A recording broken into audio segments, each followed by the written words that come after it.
Quartier Libre TV, bonjour. On est sur le stand de BMH qui nous propose un programme qui s'appelle Zapache. Donc je suis avec Nicolas Gauchard qui est donc animateur au Valire, et avec Freddy qui est un enfant de Bellevue qui participe donc à ce programme. Nicolas, est-ce que tu peux nous dire en quelques mots ce que représente ce programme et pourquoi BMH, surtout c'est ça qui m'intéresse, pourquoi BMH a mis en place un tel programme?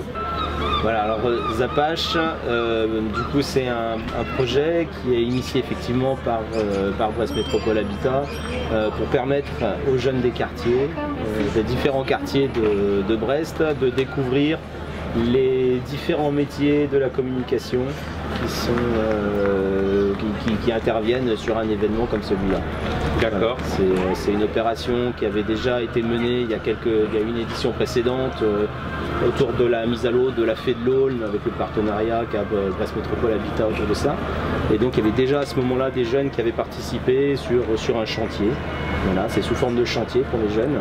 Et donc voilà, c'était l'occasion de permettre à la fois aux habitants de pouvoir s'approprier la fête et aux jeunes de découvrir des métiers. Tout en participant à la fête. Tout en participant à la fête. D'accord. Okay. Je suppose, là on est avec Freddy. Donc Freddy, bonjour. Tu habites Bellevue. Exactement. Et tu as participé à ce programme Zapache. Oui. Est-ce que tu peux nous dire en quelques mots ce que tu as pu faire avec tes amis? Dans quelle partie toi-même aussi tu t'es dirigé? Soit dans le dessin, soit dans l'organisation de la mise en page, dans le décor du bus. Est-ce que tu peux nous dire ce que tu as fait exactement? Oui, étant donné que j'étais dans le projet cinéma, je me suis plus focalisée dans le projet du scénario, parce que j'étais absent lors du tournage, mais j'étais fière de voir que le tournage était exactement comme le scénario avait été conçu, et c'était un plaisir de voir comment les acteurs mettaient en avant leur talent. Ils jouaient très bien, ils étaient très bons. Et ce qui me plaît bien, c'est le doute qu'il y a à la fin du film, c'est impressionnant. Et même c'est le fruit de plusieurs moments de travail, c'est vraiment activant. Voilà, c'est ça que moi je trouvais intéressant, c'est vous avez travaillé combien de temps? En une année, par exemple, le programme a démarré quand? Aux vacances de la Toussaint. Vacances de la Toussaint. Donc depuis la Toussaint, oui, vous travaillez sur ce programme qui est quand même, je pense que vous en êtes conscient, oui, c'est un programme énorme. Oui, hein, oui. Si on fait faire ça à des entreprises, c'est des millions d'euros qui sont dépensés. Il faut le savoir. Hein. Bon, parce qu'il y a scénaristes, il y a des acteurs, il y a des gens qui dessinent, qui font des storyboards, donc c'est quand même un gros travail. Oui. Il y a le montage. Bon. Et donc depuis la Toussaint, vous êtes combien à travailler dans l'ensemble? Combien d'enfants à travailler sur ce projet? Bien qu'il y en a qui se sont désistés, on était quand même un minimum, on va dire. On était environ une trentaine, mais dans des projets différents. Voilà. Ouais. Dans le cinéma, on était, on va dire, une dizaine. Il y en a qui sont partis, on a quand même réussi à faire quelque chose d'assez consistant pour faire aboutir ce projet jusqu'au montage.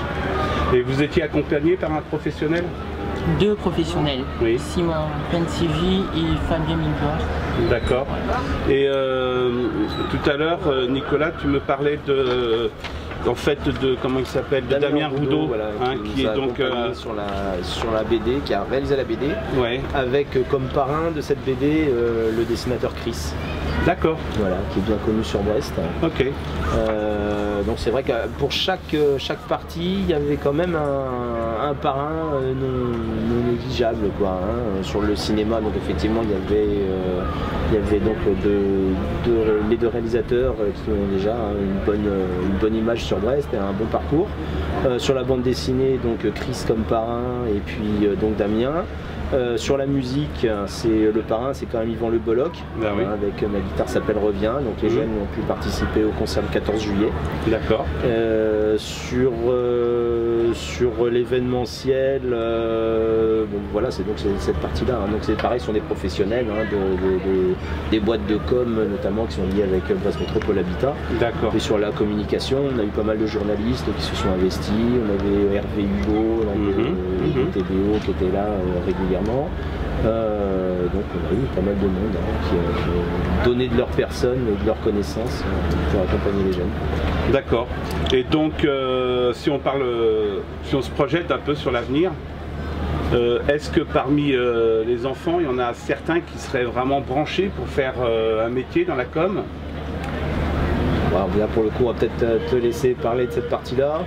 Oui, d'une part c'était un milieu qui me plaît beaucoup, je découvre plein de choses que j'ignore et que j'apprends beaucoup, et d'autre part j'aimerais bien faire ça plus tard, mais il se trouve que j'ai du potentiel dans plusieurs d'autres domaines, pourquoi pas le cinéma si possible, mais bon, ça reste à voir. En fait de toute façon c'est l'image, donc l'image associée à la création, donc là par connaissance, c'est open mais à 180 degrés, il n'y a pas de souci.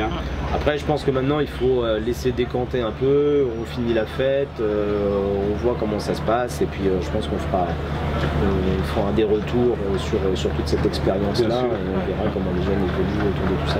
D'accord. On aura peut-être l'occasion à ce moment-là de se revoir avec la télé pour voir comment on peut aussi organiser quelque chose dans la durée, dans le temps. Tout à fait. Très bien. Je vous remercie beaucoup de m'avoir accueilli. C'est un plaisir. Et je vous félicite tous et toutes pour ce que vous avez fait parce que c'est vraiment un super boulot de pro, je peux vous dire.